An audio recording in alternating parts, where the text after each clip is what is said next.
নমস্কার বন্ধুরা, বজরি মান্না কিচেনে তোমাদের সবাইকে স্বাগত। আজকে মটরশুঁটির পকোড়া বানিয়ে তোমাদের সঙ্গে শেয়ার করছি। সবাই অনেকে অনেক রকমভাবে বানায়, আমি কিভাবে বানালাম চলো দেখে নিই। মটরশুঁটির পকোড়া বানাবার জন্য আমি এখানে একটু মটরশুঁটিকে ধুয়ে নিয়েছি, একটু বেসন, একটু চাল গুঁড়ো আর পেঁয়াজ কুচি, লঙ্কা কুচি, এই উপকরণগুলো দিয়ে আমি মটরশুঁটির পকোড়া বানিয়ে তোমাদের সঙ্গে শেয়ার করছি। তোমরা তোমাদের মতো বানাও, আমি কিভাবে বানালাম তোমাদের সঙ্গে শেয়ার করছি। চলো রান্নাটা শুরু করি। এরপর আমি একটা মিক্সিং বোল নিয়ে নিয়েছি, তার মধ্যে এই ধুয়ে রাখা মটরশুঁটিগুলোকে আমি দিয়ে দিচ্ছি। খুব ভালো করে আমি ধুয়ে রেখেছি।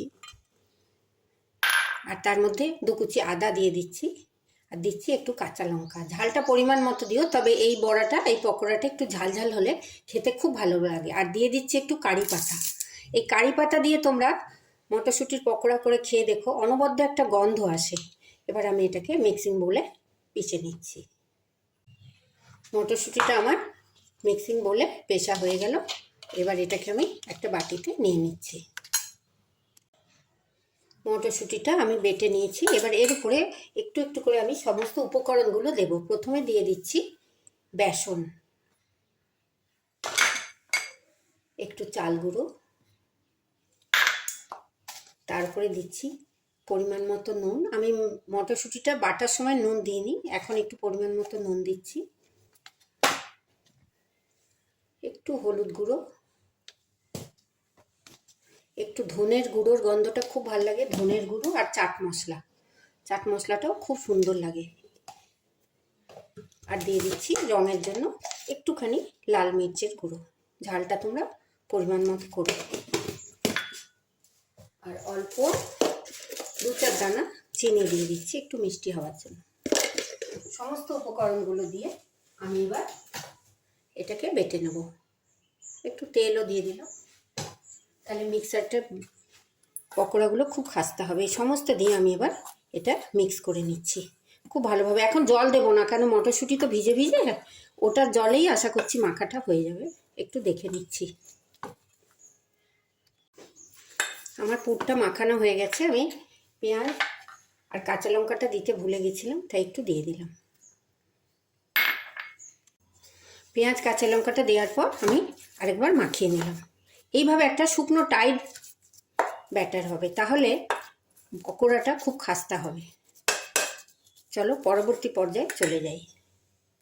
এরপর গ্যাসের মধ্যে আমি একটা কড়াই বসিয়ে দিচ্ছি।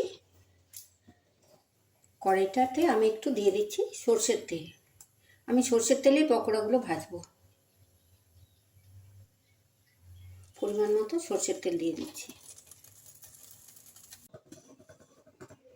সর্ষের তেলটা গরম হয়ে গেছে। এখন আমি এখান থেকে একটা করে এই মটরশুঁটির পুর নিয়ে এরকম চ্যাপটা করে করে তেলের মধ্যে ছেড়ে দিচ্ছি। পুরটা আমার এখানে কড়াই আছে। এবার আমি একটু করে নিয়ে এরকম করে চ্যাপটা, তোমরা শেপটা নিজের মতো দিতে পারো। গ্যাসের ফ্লেমটা মিডিয়াম টু লো রেখেছি। এরকম চ্যাপটা করে করে আমি মটরশুঁটি পকোড়াগুলো ছেড়ে দিচ্ছি। এটা চায়ের সঙ্গে খেয়েও খুব ভালো লাগবে, আবার ডাল ভাতের সঙ্গেও খেতে পারো। ডাল ভাতের সঙ্গে একটা পকোড়া হলে খাওয়াটাই জমে যাবে। এইভাবে আমি পকোড়াগুলোকে ভেজে নিচ্ছি সুন্দর করে। একটুখানি সর্ষের তেলেই এটা করবে, এই রান্নাটা সর্ষের তেলে খুব ভালো লাগে খেতে। একটু উল্টে পাল্টে বড়াগুলোকে আমি ভেজে নিচ্ছি। বাইন্ডিংটা যদি ভালো হয়, মানে বেসন আর চাল গুঁড়োর মাপটা যদি ঠিক হয়, তাহলে পকোড়াগুলো ভাঙে না। আমি উল্টে দিলাম বড়াগুলো। আরও কিছুক্ষণ বড়াগুলো আমি ভাজতে ছেড়ে দিচ্ছি। মটরশুঁটির পকোড়াগুলো আমার দেখো ভাজা হয়ে গেছে, লাল লাল হয়ে গেছে। গ্যাসের ফ্লেমটাকে আমি আবার লো করে দিলাম। এবার আমি পকোড়াগুলোকে তেল থেকে তুলে নিচ্ছি।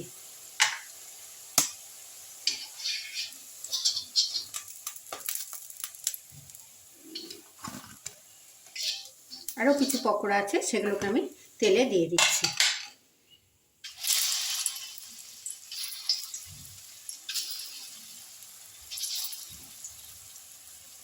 এগুলোও আমি ভালো করে ভেজে নিচ্ছি। সমস্ত মটরশুঁটির পকোড়াগুলোকে আমি কড়াই থেকে তুলে একটা প্লেটে রেখেছি। আর একটা গ্রিন চাটনি দিয়ে আমি পরিবেশন করছি। এই গ্রিন চাটনিটাতে আমি ধনে পাতা, পুদিনা পাতা, রসুন, কাঁচা লঙ্কা, নুন, চিনি দিয়ে একটা চাটনি বানিয়ে তোমাদের সঙ্গে শেয়ার করছি পকোড়াগুলোর সঙ্গে খাওয়ার জন্য। তোমরা সস দিয়ে বা চা দিয়েও খেতে পারো। আর এই পকোড়াগুলো ড্রাই খেতে তো খুবই ভালো লাগে, আর এটাকে তোমরা গ্রেভি বানিয়েও কারি করে খেতে পারো। যদি আমার ভিডিওটা তোমাদের ভালো লাগে অনেক লাইক, শেয়ার, কমেন্ট করো, সাবস্ক্রাইব করে বেল আইকন প্রেস করো, যাতে আমার নিত্য নতুন সমস্ত রান্নার ভিডিও তোমরা সবার আগে দেখতে পাও। সবাই খুব ভালো থেকো, সুস্থ থেকো, সাবধানে থেকো। মটরশুঁটির পকোড়া বানিয়ে খেয়ে দেখো, কেমন লাগলো কমেন্ট বক্সে লিখে জানিও। আবার দেখা হচ্ছে পরবর্তী কোনো নতুন ভিডিও নিয়ে। ততক্ষণ অবধি সবাই সুস্থ থাকো, ভালো থাকো, সাবধানে থাকো। ধন্যবাদ।